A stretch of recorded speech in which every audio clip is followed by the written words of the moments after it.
We have a standard set of expectations for what makes a story terrifying. Dark hallways, visceral jump scares, and the lurking presence of the supernatural.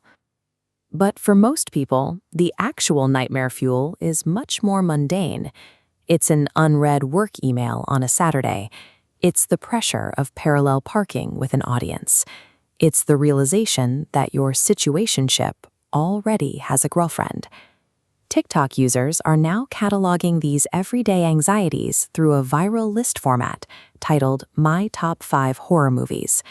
Every entry in the trend is anchored by a specific auditory hallmark, a 2011 ballad by Katy called The One That Got Away. Reviving this pop track gives users a structured way to publicly confess the minor, constant frictions of Gen Z life. The trend often begins with micro-annoyances.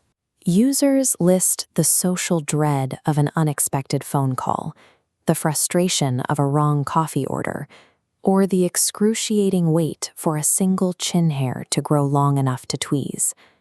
Yet, using that same simple format, the content shifts into profound personal territory. These lists frequently feature deep-seated traumas, navigating grief, the cycle of toxic relationships, or the slow-motion horror of an Alzheimer's diagnosis.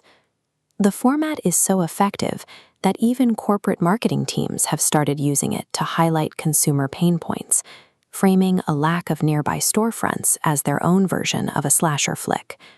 When a single meme structure can hold both a botched haircut and the weight of genuine tragedy, it becomes a universal tool for processing trauma at scale.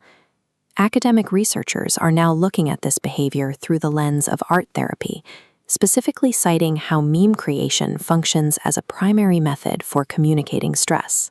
This behavior is driven by an increasing barrage of systemic stressors that the modern world is poorly equipped to handle. The literature points to the profound social shifts triggered by the pandemic, an era of isolation that many are still struggling to navigate.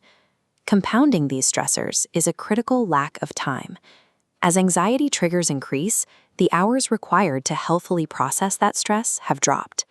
This gap between rising stress and limited processing time forces individuals to adopt hyper-efficient, non-traditional methods of emotional regulation. This process is mimetic catharsis. It forces overwhelming emotion into the rigid confines of a meme template. Standardizing the trauma turns raw chaos into something finite. The measurable result is a reduction in negative affect, the psychological weight the stressor holds. Irony provides a protective layer. It allows people to broadcast complex emotional pain to an online community while avoiding the discomfort of a direct, serious confrontation. Transforming trauma into a punchline provides a resilient, science-backed mechanism for survival.